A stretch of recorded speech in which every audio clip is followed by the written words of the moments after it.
So here we are at El Mirage Dry Lake Bed. It's May the 2nd, 2024.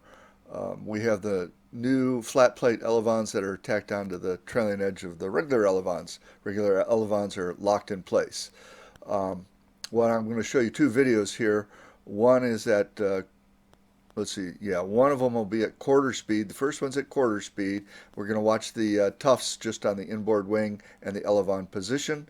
And then I'm going to do a split screen so we can watch the inboard and outboard at the same time. Um, the biggest issue that I had is I ran out of up elevator, and we had some discussions over the reality of that situation.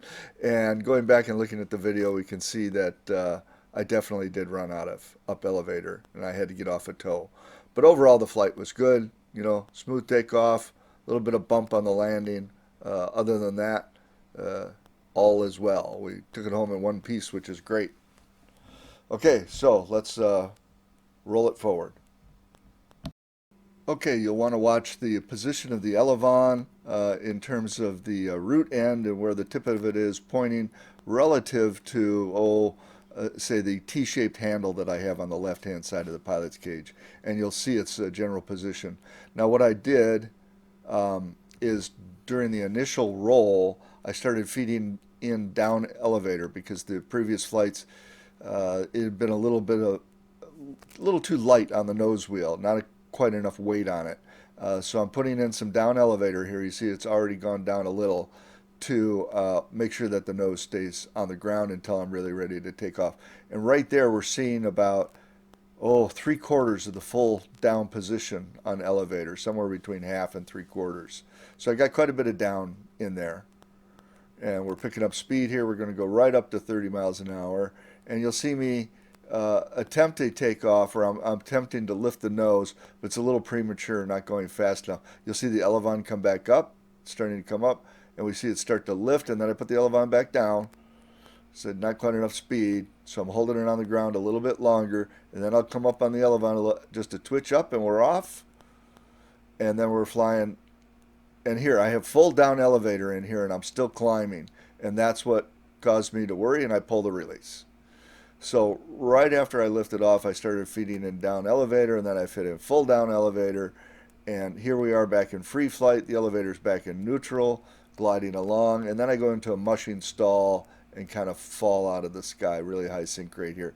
I don't think the wing actually formally stalled. The tufts all look good, but you know, it's kind of backside of the power curve kind of thing.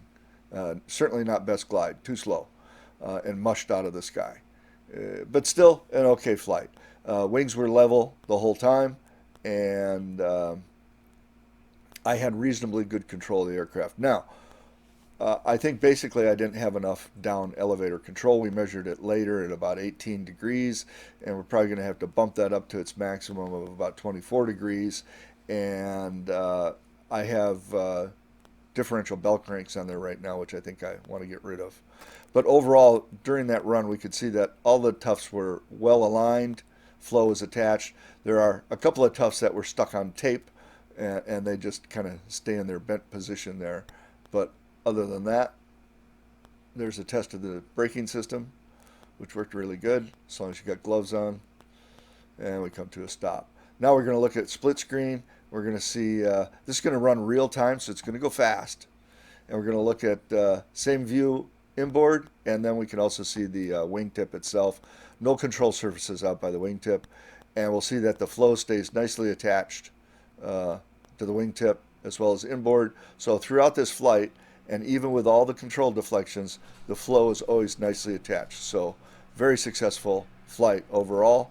And now we know what to do to make some adjustments on this and get it flying a little bit better for the next time out. Might have had the CG a little too far aft. I don't know. We'll look at that too.